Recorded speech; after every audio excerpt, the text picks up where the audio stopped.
Next നമുക്ക് long term memory detail ആയിട്ട് തന്നെ നോക്കാം. ലോങ് ടേം മെമ്മറി യൂഷ്വലി 10 മാർക്സിന് വരുന്ന ഒരു ക്വസ്റ്റൻ ആണ്, അല്ലെങ്കിൽ ക്ലാസിഫിക്കേഷൻ ഓഫ് മെമ്മറിയിലെ ഒരു പാർട്ടായിട്ടാണ് വരുന്നത്. ഇപ്പോൾ ക്ലാസിഫിക്കേഷൻ ഓഫ് മെമ്മറിയിൽ നമ്മൾ നേരത്തെ കണ്ടു, നമ്മൾ മെമ്മറിയെ മൂന്നായിട്ടാണ് ക്ലാസിഫൈ ചെയ്തത്. ഒന്ന് സെൻസറി മെമ്മറി, രണ്ടാമത്തത് ഷോർട്ട് ടേം മെമ്മറി, മൂന്നാമത്തതാണ് നമ്മൾ എക്സ്പ്ലെയിൻ ചെയ്യുന്ന ലോങ് ടേം മെമ്മറി. ഓക്കെ, ഇപ്പൊ നമ്മൾ കാണാൻ പോകുന്നത് ലോങ് ടേം മെമ്മറിയുടെ ക്ലാസിഫിക്കേഷൻസ് ആണ്. സോ ഈ ഫിഗറിൽ കാണുന്നത് പോലെ തന്നെ നമുക്ക് കാണാം ലോങ് ടേം മെമ്മറി രണ്ടായിട്ടാണ് ക്ലാസിഫൈ ചെയ്തിരിക്കുന്നത്. ഒന്ന് എക്സ്പ്ലിസിറ്റ് മെമ്മറി, രണ്ടാമത്തത് എന്താണ് ഇംപ്ലിസിറ്റ് മെമ്മറി എന്നാണ്.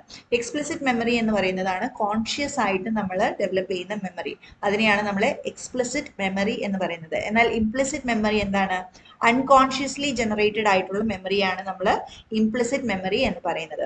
സോ എക്സ്പ്ലിസിറ്റ് മെമ്മറിയെ നമുക്കൊന്ന് ഡീറ്റെയിൽ ആയിട്ട് കാണാം. എക്സ്പ്ലിസിറ്റ് മെമ്മറിയിൽ തന്നെ എക്സ്പ്ലിസിറ്റ് മെമ്മറി നേരത്തെ പറഞ്ഞ പോലെ തന്നെ എന്താണ് കോൺഷ്യസ് മെമ്മറിയാണ്. So explicit memory involves conscious recollection of information, facts and events. It can be consciously accessed and verbalized. അതായത് ഡിക്ലറേറ്റീവ് മെമ്മറി എന്നും എക്സ്പ്ലിസിറ്റ് മെമ്മറിയൊക്കെ പറയുന്നുണ്ട്.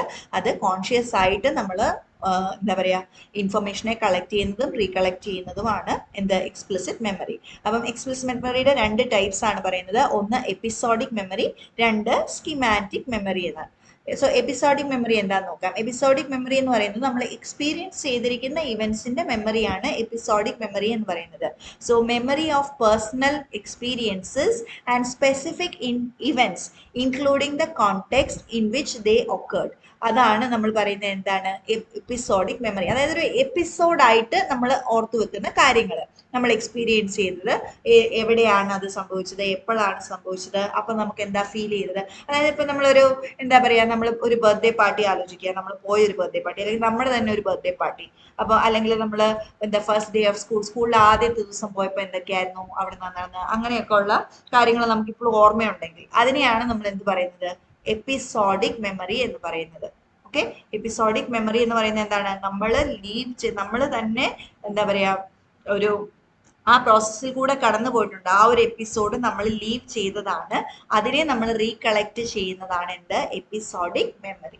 ഓക്കെ, പിന്നെ സിമാന്റിക് മെമ്മറി എന്ന് പറയുന്നത് എന്താണ്, memory of facts, concepts and general knowledge about the world that is not tied to specific personal experiences. ഇതെന്ന് പറയുന്നത് directly നമ്മൾ പറഞ്ഞാൽ നമ്മൾ പഠിക്കുന്നത് എന്താണ് സിമാറ്റിക് മെമ്മറിയാണ്. സിമാറ്റിക് മെമ്മറി എന്ന് പറയുന്നത് എന്താണ്, നമുക്കിപ്പം എന്താ പറയാ ഫാക്ട്സ് ഓർമ്മയുണ്ട്, sun rises from the east and sets in the west. നമ്മളത് എന്താ പറഞ്ഞു വെച്ചിരിക്കുന്നത്, പഠിച്ച് അത് മെമ്മറൈസ് ചെയ്ത് വെച്ചിരിക്കുന്ന, അല്ലെങ്കിൽ 2+2=4 നമ്മൾ മെമ്മറൈസ് ചെയ്ത് വെച്ചിരിക്കുന്ന കാര്യമാണ് അല്ലേ. അപ്പൊ ഇങ്ങനെ കോൺസെപ്റ്റ്സ്, ഫാക്ട്സ്, ജനറൽ നോളജ്, ഇതെല്ലാം നമ്മൾ പഠിച്ചു വെച്ചിരിക്കുന്നതിനെയാണ് നമ്മൾ എന്ത് പറയുന്നത് സെമാറ്റിക് മെമ്മറി എന്ന് പറയുന്നത്. എന്താണ് എക്സാമ്പിൾ എന്താണ്, ക്യാപിറ്റൽ ഓഫ് ഫ്രാൻസ് പാരീസ്, അതൊരു സെമാറ്റിക് മെമ്മറിയാണ്. ഗ്രാവിറ്റിയുടെ കോൺസെപ്റ്റ് അറിഞ്ഞിരിക്കുന്നത്, ഹിസ്റ്റോറിക്കൽ ഫാക്ട്സ് അറിഞ്ഞിരിക്കുന്നത്, ഇതെല്ലാം എന്താണ് സെമാറ്റിക് മെമ്മറിയിൽ വരുന്നതാണ്. എന്താണിത്, കീ ഫീച്ചർ എന്താണ്, ഇത് നോളജ് ബേസ്ഡ് ആയിരിക്കും and this is not dependent upon എന്ത് പേഴ്സണൽ എക്സ്പീരിയൻസ്. പേഴ്സണൽ എക്സ്പീരിയൻസിന് ഡിപെൻഡ് ചെയ്യുന്നതല്ല എന്ത് സെമാറ്റിക് മെമ്മറി. ഇനി അടുത്തത് എന്താണ് നമ്മുടെ ക്ലാസിഫിക്കേഷൻ, നമ്മളിപ്പോൾ ഡിസ്കസ് ചെയ്തത് ഡിക്ലറേറ്റീവ് അല്ലെങ്കിൽ എക്സ്പ്ലിസിറ്റ് മെമ്മറിയാണ്. എക്സ്പ്ലിസിറ്റ് മെമ്മറി എന്ന് പറയുന്നത് കോൺഷ്യസ് ആയിട്ടുള്ള മെമ്മറി എന്നാണ് നമ്മൾ പറഞ്ഞത്.